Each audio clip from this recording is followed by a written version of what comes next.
the eyes of many people, meditation is a method to bring the mind into a state of peace, helping people to be calm amidst the hustle and bustle of life. But what is meditation really? Is it a path to liberation or just a tool that is exaggerated in today's society?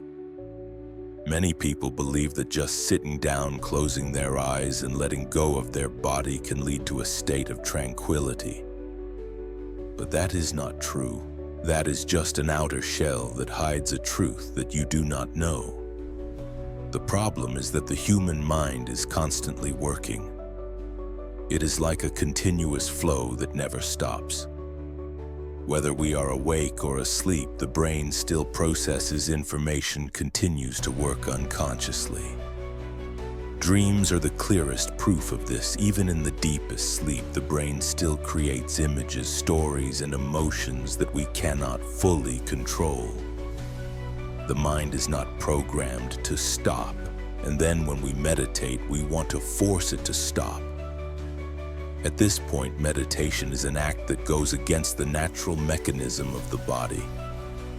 You are trying to stop a river that is flowing rapidly, but you do not realize that if you do not understand its nature, you will be drowned by that very flow. People often talk about the benefits of meditation, but very few people talk about its trap. Some people feel elated when they feel it. They think it is a state of bliss, but in fact it is just an illusion due to physiological changes in the body. Others begin to imagine that they have achieved enlightenment, that they have touched some truth, but in fact they are just lost in the maze of their own minds. And most of them fall into an internal war. They face things deep inside themselves, things they have never seen clearly. Some feel confused, some are caught up in fear, some even lose their way in reality. But few people talk about this. Meditation courses do not mention these consequences. Even those who stand up to teach, very few people really understand. Because their purpose is business, is profit.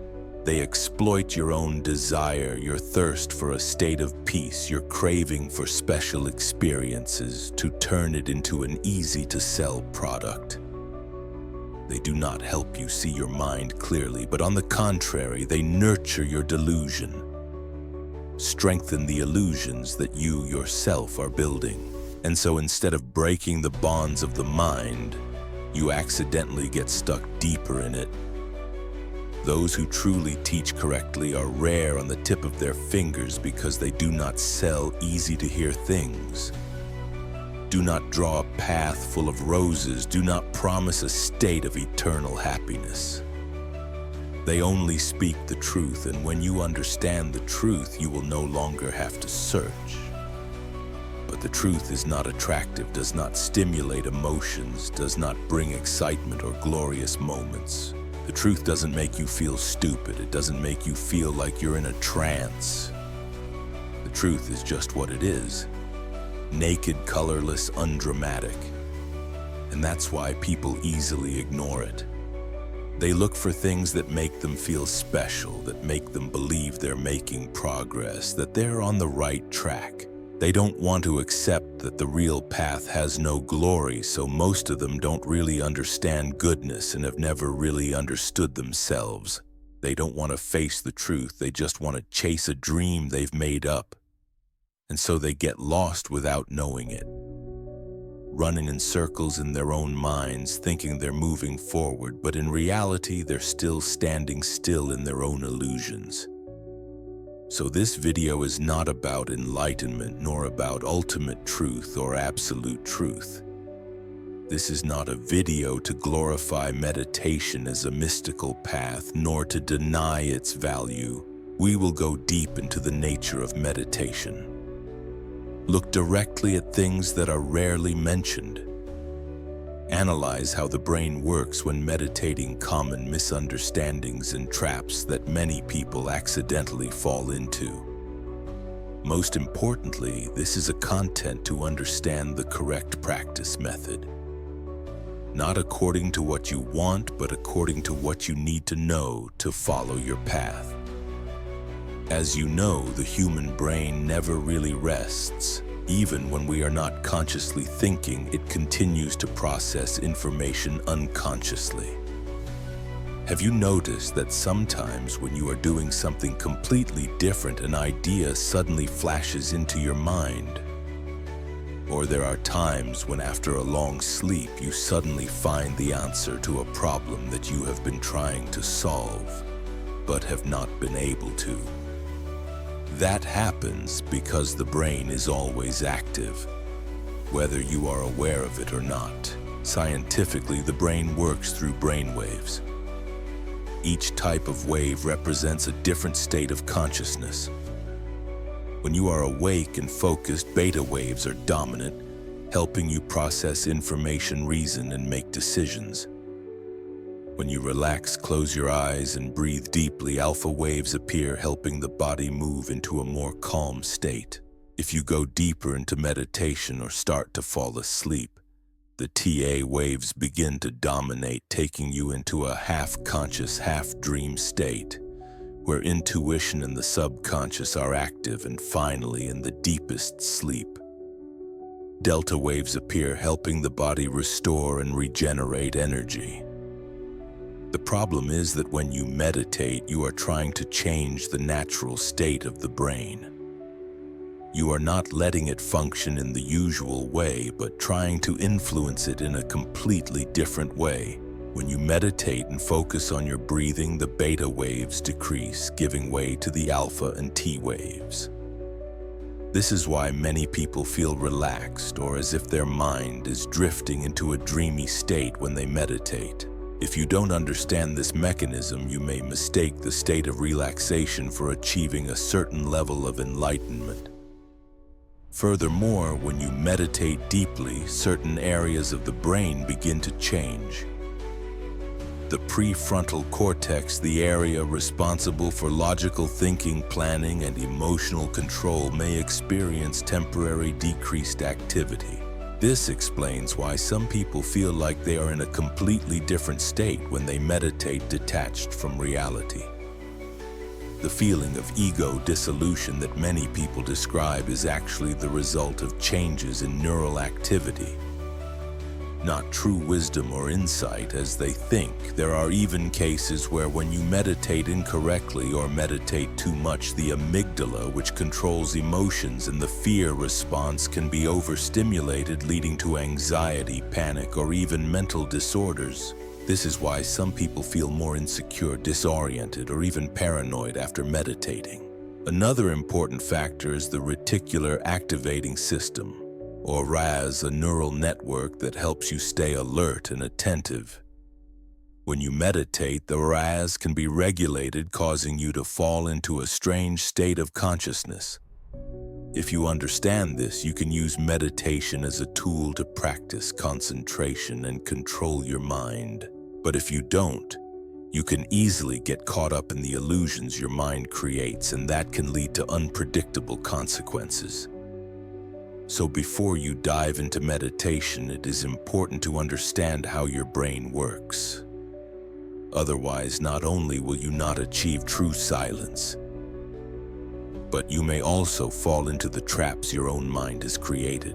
And if you don't understand this clearly, you may just be playing a game with your mind without even knowing it. Not everyone who meditates achieves true silence. Just sitting down with your eyes closed doesn't mean you can control your mind. One of the most common misconceptions about meditation is the illusion of peace. Many people feel light when they are calm. Their bodies feel like they are floating. Their minds become dreamy, and Ho thinks that this is a sign of awakening. But in fact, this is just a normal physiological reaction of the brain. When you sit still, minimize external stimuli and focus on your breathing. The sympathetic nervous system is less active, while the parasympathetic nervous system is more strongly activated. This creates a feeling of relaxation. The body secretes dopamine and serotonin, These chemicals create a feeling of happiness, similar to when you listen to a good piece of music or even when you take some mild stimulants. But this is not awakening, but just a temporary physiological state. If you do not realize this, you can easily become addicted to that feeling. And meditation is no longer a tool to understand yourself, but becomes a drug to help you escape from reality. Another more dangerous misunderstanding is the illusion of enlightenment. There are people who, after a period of meditation, begin to feel that they have a deeper understanding of the world, a sense that they have reached a level that others have not reached. But most of these feelings are just a product of the mind temporarily operating in a different mechanism. When meditating, the prefrontal cortex is bored and less active, while the brain region related to sensory experience and intuition becomes stronger. This can make you feel like you're seeing more clearly, but in fact it is just a change in the information processing mechanism. It does not mean that you have actually reached a higher state of intelligence. It is just a stage in the process of brain change, not the final destination. But if you believe that you have achieved something, you will easily fall into complacency and stop learning more. In addition to the illusion of peace and awakening, many people also fall into an internal war when good. When you sit still, no longer distracted by external factors, all the deep thoughts in your mind begin to rise to the surface. Fears, old memories, repressed emotions can suddenly appear, making you feel insecure, even scared. This is why many people feel more stressed when meditating instead of relaxed. They are not prepared to face themselves. Some people feel like they are being drawn into uncontrollable thoughts. Others feel as if they are falling into an endless pool of the mind. This is why many people who practice meditation fall into this state, leading to panic, prolonged anxiety, and even depression. Some people fall into a state of disorientation in reality. They no longer feel clearly about the world around them, feel as if everything is fading away, no longer really connected to daily life. It feels like they are looking at the world from the outside. Others feel like they are no longer themselves. This is the result of changes in the functioning of the nervous system when you meditate deeply. But if you don't understand it clearly, you can easily mistake it for a special spiritual state. In fact, this is just a disorder in the way the brain processes information about space and the self, not an evolution in consciousness. But perhaps the most dangerous thing is when meditation becomes an escape. There are people who are so stressed by life that they turn to meditation not to understand themselves, but to escape reality. They seek the silence of meditation as a way to temporarily forget their difficulties. But when they return to normal life, those problems are still there, even become heavier because they do not really solve them. Meditation is not a way to escape, but a way to face yourself. But if you don't understand that, you can easily turn goodness into an addiction, a refuge instead of a tool for growth. These are common misunderstandings today, but the thing is that very few people warn about them. People talk a lot about peace and tranquility, but few mention the consequences of doing goodness the wrong way. They don't talk about illusions, about mental disorders, about the traps that the mind can create when you don't understand it clearly. Understanding meditation correctly is one thing, but practicing it correctly is another. Some people meditate for a while and then give up because they don't see the results. Others sink deeper into the illusions created by their own minds. That's why before practicing meditation, you need to have a solid foundation in how the brain works, about the dangers that meditation can bring, and most importantly, about the right way to meditate so as not to fall into dangerous mental traps. The first step is to understand the brain mechanism before meditating. You cannot go into meditation thinking that sitting down will bring you stillness. As discussed earlier, the human brain is a constant flow, and when you try to force it to stop, it will resist. You need to understand that thinking is a natural part of the mind, and meditation is not a fight against thinking, but a deliberate observation. When you know that the brain never really stops, you will no longer be obsessed with controlling it. Instead of trying to force the mind to be quiet, let it run naturally and learn to observe it without getting caught up in it. The next step is to realize that meditation is not a special state, but a process of cultivating awareness.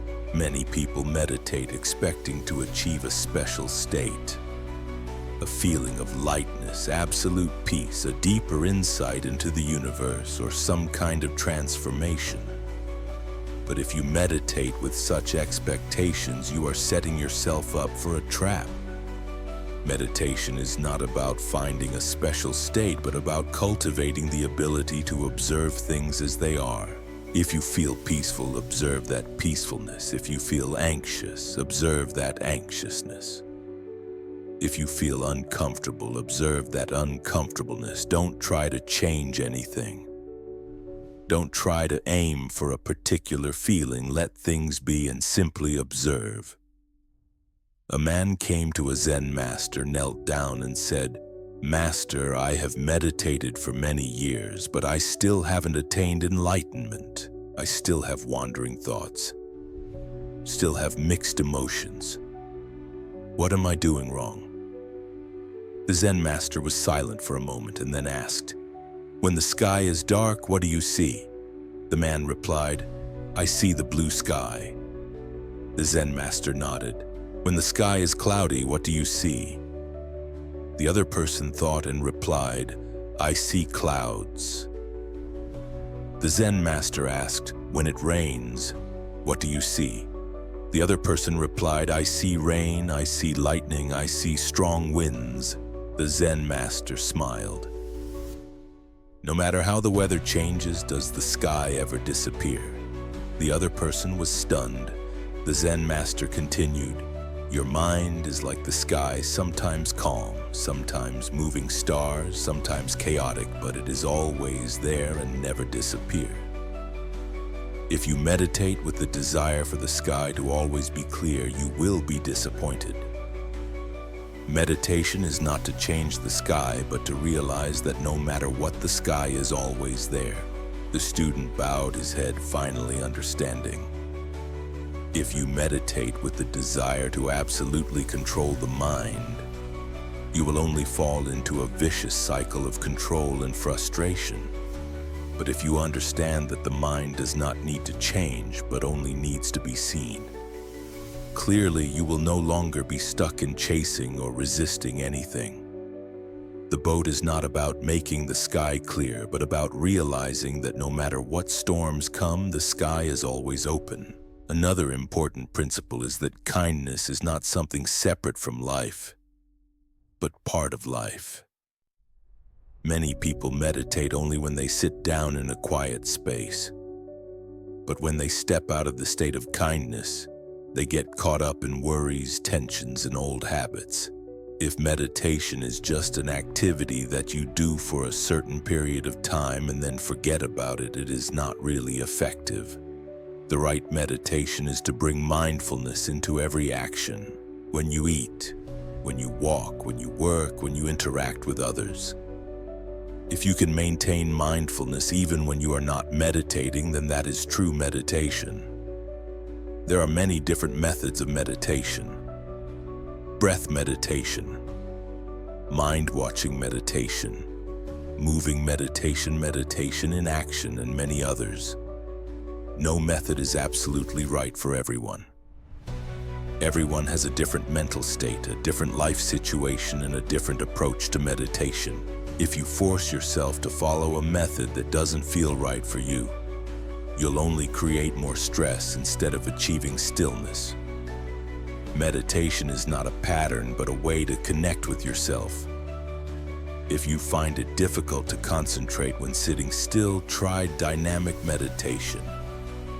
Meditate while walking, working, or doing light exercise. If you find yourself getting lost in your thoughts, breath meditation can help you practice mindfulness. If you want meditation to be more than just a separate activity, try bringing awareness to every little action in your daily life. The important thing is not to choose the right method, but to understand the nature of meditation. When you really understand, you will no longer be bound by a fixed form, but can practice meditation right in the rhythm of your life. Another important factor is not to expect immediate results. Many people who meditate expect that after a short time they will see a clear change. The mind becomes clearer, emotions become more stable, life becomes lighter. But the reality is that meditation does not bring immediate results. It is a long process that requires perseverance. There will be days when you will feel very good, but there will also be days when you will find it extremely difficult. There will be times when you will feel peaceful. But there will also be times when you will feel full of internal conflicts. The important thing is not to cling to any state, but simply to continue practicing. Like a river, the mind will sometimes be peaceful. Sometimes it will be swept away by waves, and your task is not to change that river, but to learn to observe it without being swept away. Finally, if possible, find a trustworthy guide. Meditation is not something that everyone can learn on their own. Without guidance, an experienced person will help you avoid the traps that many people fall into. Help you understand more about what is going on in your mind, and give you a more realistic view of goodness. But be careful of people who call themselves gurus without any real foundation. In this day and age, there are too many people who take advantage of meditation to make money selling courses that promise but do not really bring value.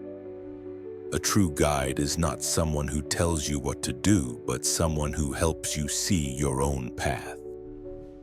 However, even with a guide, the most important thing is still you. No one can replace your own process of realization. No method, no teacher can give you understanding if you do not observe and experience for yourself.